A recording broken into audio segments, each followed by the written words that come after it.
안녕하세요. 생활의 지의 세 번째 시간입니다. 지난 1편에서 수술이나 입원 등 좀 많이 아플 때 어느 병원에 가면 좋을지 말씀을 드렸습니다. 전문 병원이 다 같은 전문 병원이 아니다라는 것과 함께 전문 병원 그리고 좋은 병원을 찾는 방법을 알려드렸습니다. 이번 시간에는 병원비를 아끼는 방법입니다. 먼저 제 사례를 좀 말씀드리면 제가 10여 년 전에 일을 너무 미친 듯이 하다가 실신한 적이 있었습니다. 한밤중에 화장실 다녀와서 방문 앞에서 갑자기 쓰러졌는데요. 순식간에 기절하다 보니까 대자로 넘어져서 아래턱이 찢어졌습니다. 큰일이란 걸 직감했는데요. 턱을 수건으로 감싸 쥐고 혼자 119에 전화해서 가까운 종합병원 응급실로 향했습니다. 응급실에서 전공의 한 명이 다가왔습니다. 피를 흘리면서 제가 의사에게 먼저 건넨 말은 무엇이었을까요? 제가 그때 전공의에게 건넨 말은 생활이 좀 어려우니까 가급적 국민건강보험이 적용되는 걸로 치료해 주세요 라는 것이었습니다. 전공의는 알았다며 고개를 끄덕였습니다. 간단히 찢어진 피부를 소독하고 꿰맸는데 엑스레이를 찍어보니까 턱뼈가 깨졌더라고요. 응급실에서 조금 있다가 입원을 하게 되었습니다. 간호사에게도 똑같은 말, 가급적 건강보험으로 치료해 달라는 말을 해 두었습니다. 종합병원은 환자가 많아서 보험이 되는 병실을 구하기가 어렵습니다. 외래 진료 후에 보통의 절차대로 입원을 할 경우 보험이 되지 않는 1인실이나 2인실에 먼저 배정을 합니다. 그런데 저는 가급적 건강보험이 적용되는 방법으로 해달라고 했더니 어렵게 6인실의 빈 병실을 찾아서 입원을 시켜 주시더라고요. 그래서 입원비를 아꼈습니다. 다음 날 깨진 턱뼈를 이렇게 핀으로 고정하는 수술을 받았습니다. 전신 마취 수술이었고 수술 후에도 부러진 턱뼈가 잘 붙도록 양쪽에서 강한 힘이 가해지도록 하는 시술도 받았습니다. 위아래 이빨 전체 사이사이를 철사가 왔다 갔다 가로지르면서 펜치로 고정하는 것이었습니다. 아침 6시부터 저녁 6시까지 계속 부분 마취를 하면서 시술을 받았는데 통증이 이만저만이 아니었습니다. 그렇게 시술을 포함한 수술을 마치고 열 이틀을 입원했습니다. 총 치료비는 수술비와 입원비 등을 다 포함해서 120만 원이 나왔습니다. 진료비 영수증을 보니 대부분이 국민건강보험이 적용되는 것이었고 보험이 안 되는 것은 심한 통증 때문에 맞았던 무통주사 몇 대가 다였습니다. 여기서 알 수 있듯이 병원비를 아끼는 가장 중요한 방법은 가급적 국민건강보험으로 치료를 받는 것입니다.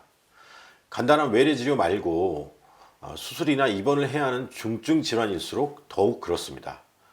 큰 병에 걸리거나 수술을 할 때 가급적 건강보험이 적용되는 걸로 치료해 달라고 하면 병원비를 아낄 수 있습니다. 가정 형편이 어렵다거나 하는 말을 덧붙이면 의사나 간호사에게 좀 더 명확히 전달이 되는데 이게 좀 부끄럽다면 요즘 생활이 좀 어렵다는 말 정도도 괜찮습니다. 그래도 직접 말하는 게 어렵다면 함께 병원에 간 보호자나 아는 사람이 대신 말해주면 좋습니다. 또 한 가지 사례는 저희 어머니 이야기입니다. 몇 해 전에 어머니가 허리가 아프셔서 정형외과가 있는 병원급 동네 병원에 갔습니다. 우리나라 병원은 규모에 따라서 의원, 병원, 종합병원, 상급 종합병원으로 구분한다고 1편에서 말씀드렸죠. 어머니가 병원에서 엑스레이를 찍으셨는데 척추 압박 골절이 의심된다면서 추가로 자기 공명 영상, 그러니까 MRI를 찍어보아야 한다고 했습니다. 비용은 35만 원을 달라고 했고요. 저희 어머니는 신용카드를 안 쓰셔서 지금 돈이 없으니까 아들이랑 다시 오겠다고 하고 집으로 오셨습니다. 참고로 척추 압박 골절은 척추뼈가 약해져서 몸의 무게를 견디지 못하고 주저앉는 것인데요. 예전에 동네에서 흔히 볼 수 있었던 꼬부랑 할머니들이 대개 이 압박 골절 때문에 등이 이렇게 굽었습니다. 요즘은 병원에서 양쪽에 핀을 박아서 허리를 다 피니까 이런 할머니를 보기가 어려워졌죠. 그렇게 어머니가 병원에서 나오신 후에 저한테 전화를 하셔서 자초지정을 말씀하셨습니다. 다음날 저랑 병원에 같이 가보자고 했습니다. 병원에 가기 전에 저는 보건복지부 누리집에 들어가서 MRI가 국민건강보험으로 보장이 되는 적응증을 찾아보았습니다. 때마침 그날부터 척추 압박 골절도 보험이 적용된다는 고시, 그러니까 관공서의 공지사항, 알림과 같은 것이 떠 있더라고요. 심지어 척추 압박 골절이 의심만 돼도 보험이 적용된다고 나와 있었습니다. 그 페이지를 출력해서 다음날 어머니랑 병원에 다시 갔습니다. MRI 검사를 신청하면서 전날 인쇄해둔 국민건강보험 고시를 원무과 직원에게 보여줬습니다. 그 직원이 좀 의아해하는 표정으로 정형외과 담당 간호사와 잠깐 상의하더니 12만 원만 달라고 하더라고요.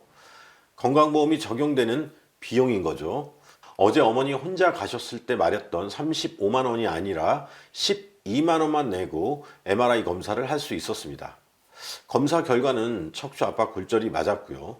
이렇게 조금만 신경 쓰면 병원비를 아낄 수 있습니다.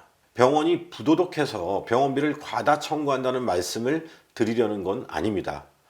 하필 어머니랑 병원에 같이 갔던 그날부터 척추 압박 골절 MRI 검사가 국민건강보험으로 들어왔기 때문에 원무과 직원이 잘 몰랐을 수도 있습니다. 저는 그걸 찾아서 미리 알고 병원에 간 것이었고요. 병원이 이렇게 가끔 실수할 수 있는 이유는 우리나라 국민건강보험이 진료비를 지불하는 독특한 방식 때문입니다. 제3자 지불 방식이라고 하는데요. 건강보험의 세 주체는 국민건강보험공단, 병원, 그리고 국민입니다. 매달 건강보험료를 납부하는 국민들이 병원에 가서 진료를 받고 이때 나온 진료비에서 국민건강보험공단이 부담하는 비용을 병원에 대신 지불하는 방식입니다. 그러다 보니 병원은 환자에게 일단 먼저 진료를 해주고 상당 부분을 나중에 공단에서 받게 됩니다. 이때 병원에서 잘못 청구하거나 과다 청구하게 되면 공단으로부터 진료비를 깎일 수가 있습니다. 보통 병원에서 삭감당했다라고 표현합니다. 이 때문에 병원 입장에서는 가급적 환자에게 먼저 진료비를 최대한 많이 받아두면 좋은 유인이 발생합니다. 공단에서 주는 돈은 나중에 시간이 흘러서 한참 있다가 주니까요. 이 과정에서 간혹 환자에게 진료비를 과다 청구하는 사례가 발생하기도 합니다. 대부분 비급여 진료에서 생기는데 이 경우에는 진료비 영수증을 잘 모아두었다가 나중에 건강보험심사평가원에서 확인해 볼 수 있습니다. 이 방법은 다음 기회에 좀 말씀드리고요.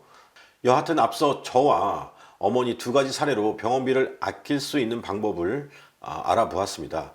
중증 질환으로 병원비가 많이 나올 것 같은 치료를 받기 전에는 먼저 가급적 국민건강보험으로 치료를 해달라고 말하는 게 첫 번째 팁이었고요. 다음으로 비용이 많이 드는 특별한 검사나 시술을 앞두고서는 그러한 검사나 시술이 건강보험이 적용되는지를 먼저 알고 병원에 가면 좋다는 게 두 번째 팁입니다. 여기서 꼭 알고 있어야 할 개념이 바로 급여와 비급여 진료입니다. 상식적으로 많이 알고 계신데 의외로 물어보면 잘 모르시는 분들이 많더라고요. 급여라는 것은 너 한 달에 급여가 얼마야? 라고 물어볼 때 쓰이는 월급이나 연봉을 말하는 게 아닙니다. 국민건강보험이 조금이라도 적용되는 진료 행위를 급여라고 합니다. 반면에 비급여는 건강보험이 아예 적용되지 않는 것을 말합니다. 100% 환자가 부담해야 하는 비용인 거죠. 요즘 정형외과에서 많이 하는 도수치료가 대표적인 비급여 진료입니다. 진료비 영수증을 보시면 왼쪽이 급여 진료, 오른쪽이 비급여 진료 목록입니다. 급여는 다시 환자가 부담해야 하는 본인 부담금과 공단에서 대신 내주는 공단 부담금으로 나뉩니다. 공단 부담금은 나중에 건강보험공단에서 병원으로 대신 내주는 비용이니까 결국 환자가 부담해야 하는 금액은 급여 진료의 본인 부담금과 비급여 진료비를 합한 금액이 됩니다. 그래서 앞서 제가 가급적 건강보험이 적용되는 걸로 치료해달라고 하는 이야기가 여기서 나오는 것입니다. 비급여는 100% 본인 부담이기 때문에 가급적 비급여 진료를 하지 말아주세요 라는 것과 같은 말이고요. 저희 어머니 사례에서도 이 급여와 비급여 여부를 미리 알아보고 병원에 갔던 게 도움이 되었습니다. 물론 의사 선생님이 꼭 필요해서 권한다면 비급여 진료라도 받아야겠죠. 그런데 비급여 진료비는 병원마다 다릅니다. 병원에서 정하기 나름인 거죠. 제가 1편에서 말씀드렸던 진짜 전문 병원에 가보니까 MRI 검사를 비롯해서 비급여 진료의 목록과 비용을 병원 한쪽에 예쁘게 책자 형태로 비치해 두었더라고요. 저처럼 미리 보건복지부 누리집을 찾아보지 않아도 전문 병원은 어떤 경우에 MRI 같은 검사가 급여가 되고 비급여가 되는지 정보를 공개하고 있었습니다. 요즘은 실손보험을 비롯한 많은 의료비 보장 목적의 민간 의료보험에 가입하셔서 이런 거 신경 안 쓰시는 분들도 계시긴 합니다. 10명 중에 무려 9명이 이러한 사적 보험에 가입하고 있으니까요. 문제는 실손보험료가 꾸준히 계속 오른다는 것입니다. 이렇게 오르다가는 나중에 얼마나 더 많이 내야 할지 모르겠습니다. 또 도수치료 같은 비급여 진료가 많아지다 보니까 실손보험도 10%에서 20%까지 환자 본인 부담금이 생겼습니다. 실손보험 보장에서 빠지는 진료 행위도 나오고 있고요. 보험금을 나중에 청구하다 보니 일부는 또 삭감당할 수도 있습니다. 암보험 같은 정액형 보험의 경우는 특정한 희귀 암의 경우는 보장을 안 해주기도 합니다. 다른 의료비 보장 보험도 뇌졸중 중에 발생 빈도가 낮은 뇌출혈은 보장하지만 오히려 발생 빈도가 높은 뇌경색은 보장해주지 않는 경우가 있습니다. 또 입원과 수술비를 한 가지 질환에서 한 차례만 보상한 후에 중복해서 보험금을 받지 못하기도 합니다. 그렇기 때문에 실손보험이나 암보험 등에 가입했다 하더라도 보다 안전하게 가급적 국민건강보험이 보장하는 치료를 받는 게 병원비를 아낄 수 있는 좋은 방법입니다. 큰 병에 걸리면 병원비가 만만치가 않습니다. 제가 의료기기 회사 현장에 있을 때만 해도 간경화나 간암으로 간이식 수술받는 환자는 큰 부담이었습니다. 간을 이식해줄 사람을 찾기도 어렵지만 수술은 더 어렵고요. 수술비도 수천만 원이 들어갑니다. 수술 후에도 부작용을 막기 위해서 면역 억제제를 비롯한 여러 가지 약을 복용해야 하는데 이 약값이 5년 동안 수천만 원 들어간다고 하더라고요. 간이식 수술 받고 5년 동안 살려면 1억 원이 필요하다는 이야기가 있었습니다. 그것도 본인 부담금만요. 요즘은 더 들어갈지도 모르겠습니다. 먼저 이렇게 큰 병에 걸리면 안 되니까 평소에 건강관리를 잘 하는 게 병원비를 아끼는 가장 중요한 방법일 수도 있겠네요. 질병과 관련해서는 일찍이 사도 바울처럼 평생 질병을 달고 살았던 종교개혁자 존 켈빈이 이런 말을 남겼습니다. 켈빈은 각종 열병과 극심한 편두통, 신장 결석을 앓았습니다. 중세시대에 흑사병에 감염될 위험도 있었고 몇 년 동안 피를 계속 토하는 병에 걸리기도 했습니다. 당시에는 의술이 지금처럼 좋지 않은 영향도 있었겠죠. 결국 55세까지밖에 살지 못했습니다. 켈빈은 살림도 어려워서 가난하게 평생을 지냈습니다. 그럼에도 그는 자신이 태어난 이후부터 하나님이 수많은 질병과 어려움을 통과하게 하셔서 하나님만을 섬기게 하셨음을 알게 되었다라고 고백합니다. 그가 얼마나 육체적 질병에 시달렸는지 또 그런 와중에도 삶의 목적을 발견하고 하나님의 일에 얼마나 충성했는지를 알 수 있었습니다. 질병을 허락하시는 분도 하나님이시지만 이 질병을 또 사람을 통해 치유하시고 믿음이 자라게 하시는 분도 역시 하나님입니다. 오늘은 병원비 아끼는 방법을 말씀드렸는데요.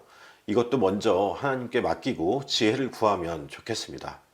다음에는 병원비가 너무 많이 나왔을 때 이를 확인해보고 과다 청구된 병원비가 있다면 환급받는 방법, 또 형편상 감당하기 어려운 병원비가 나왔을 때 공적 제도를 통해서 지원받는 방법 등을 말씀드릴까 합니다. 시청해 주셔서 고맙습니다.